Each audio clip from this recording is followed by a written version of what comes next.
Let's make this star lantern. Here's what you need. So you need a paper cut to 4 1/4 by 11 inches. This is conveniently half of an 8.5 by 11 inch sheet. Now you want a text weight paper, no heavier than 80 pound, and it needs to have some body. This is a printed text weight paper. And then I've also got a Japanese paper, so it's not too flimsy. It's got some body. It's going to hold a fold. And this is a handmade cotton sheet that I made, not too heavy. So this has to fold multiple times and in more than one direction. So that's really what you're looking for, is a text weight paper that has enough body or stiffness to hold a good fold. Here are 2 examples of the star lanterns. He's got the fun star design on the top. And see how they crisply hold the folds. I've got a cutting mat, a ruler, bone folder is important, double-sided tape, pencil just in case, and I'll talk about this little lighting mechanism, my favorite battery-operated tea light. You'll also need this template, which you'll find a link to in the notes below this video. I'm going to use my cotton paper, and I'm really using the cutting mat just for measuring, so you don't absolutely have to have one.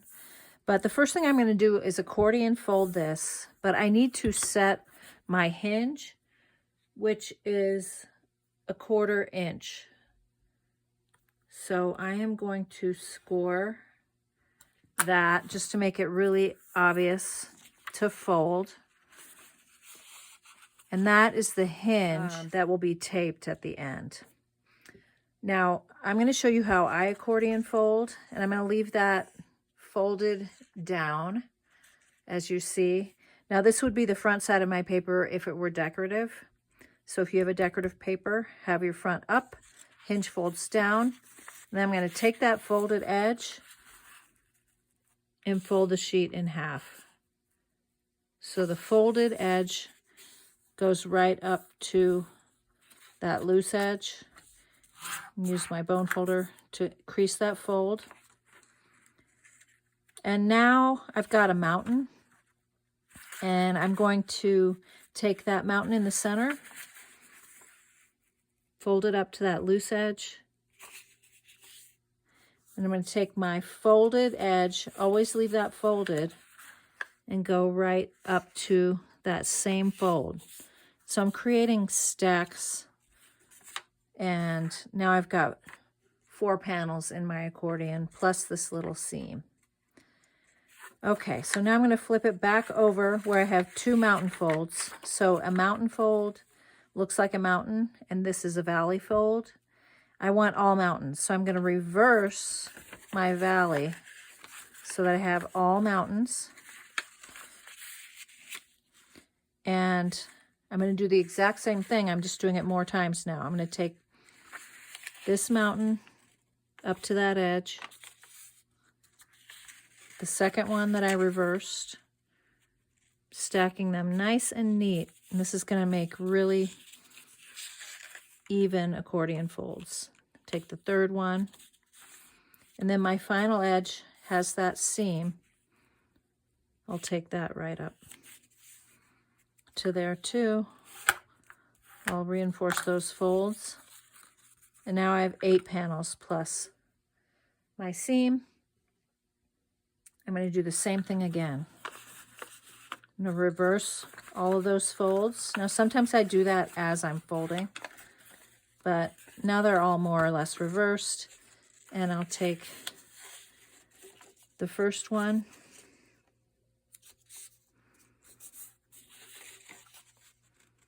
now I have 8 of these. I'll be bringing up to divide into 16 sections. Keeping my eye on that edge. When I get to the last one, it's the one with the seam.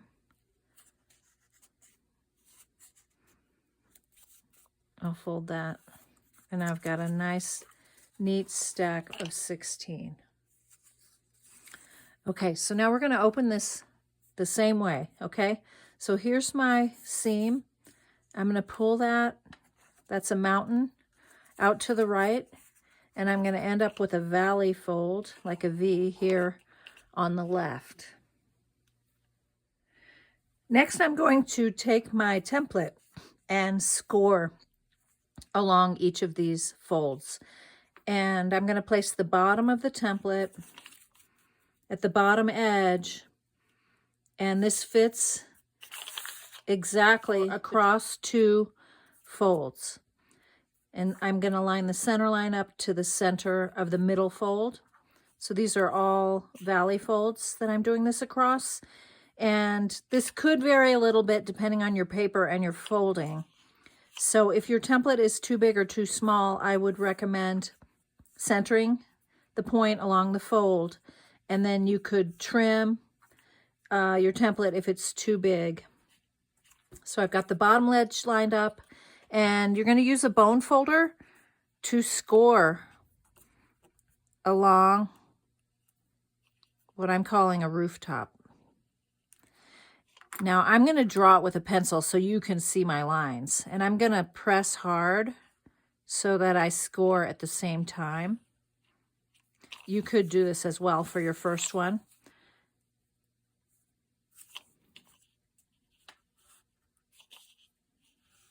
So I'll just work my way across. So now I'm at the last one. And I just want to show you that I'm going to continue in the pattern by placing this right along that last fold line and just scoring the little bit that is there in the same pattern. Now the next thing I'm going to do is to create a score line along the bottom points of those rooftops. So again, I would use a bone folder, but I'm going to use a pencil. And I'm going to press hard so I'm scoring. And then I'm going to fold this in this direction along that line. Now I highly recommend making a model for the next fold we're going to do. And this is just one folded section, the same dimensions.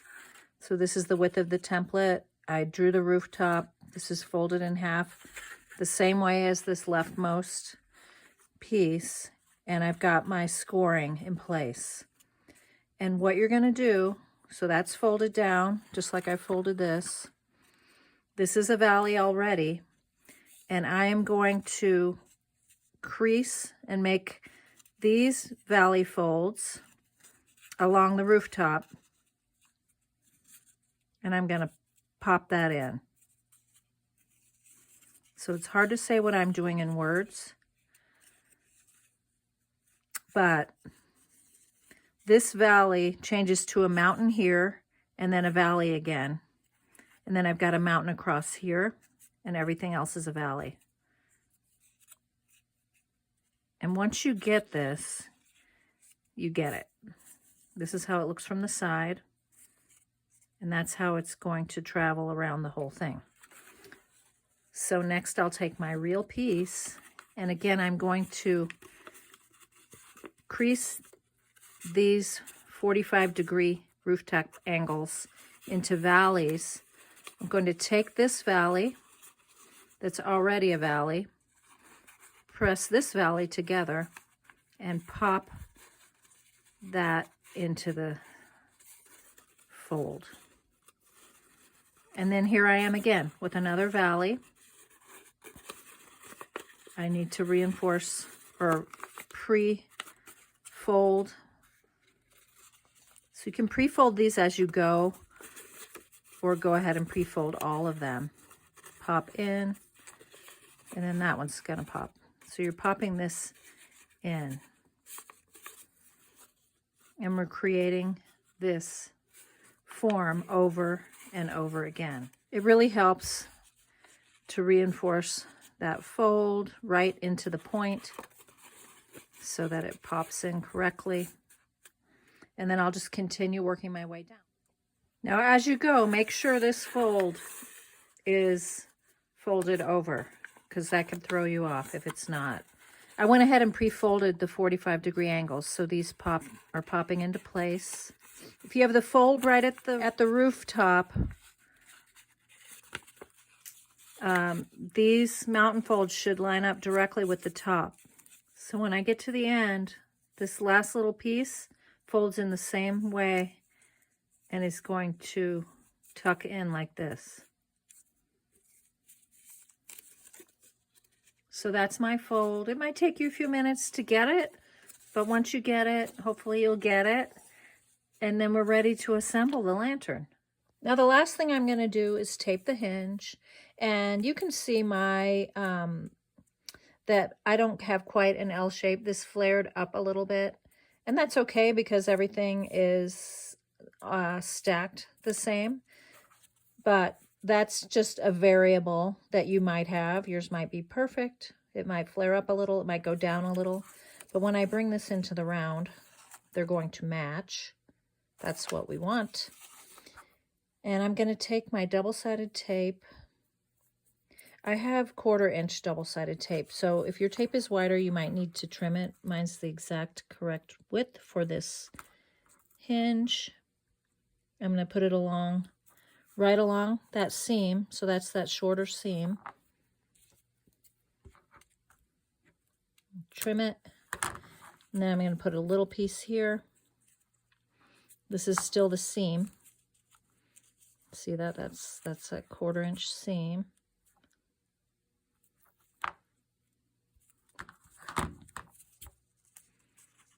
I'll trim that. And then I'll remove the double-sided tape backing. And I will bring this into the round. And I want to have control here when I do this. It's a little tricky.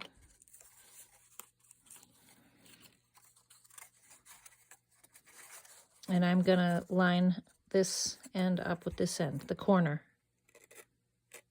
So the corner will line up, go all the way down, and then this will line up here. And there is my star lantern. Yours won't have the pencil marks unless you just made a model too, which is fine. And then I've got a tea light. I've put a link in the notes below this video about the type of tea lights I like. This is a twist on, twist off. It's got a bright light, which is why I like it.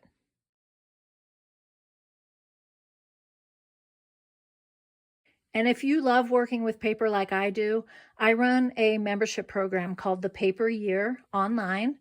We learn a new technique for working with paper every month in a wonderful paper-loving community.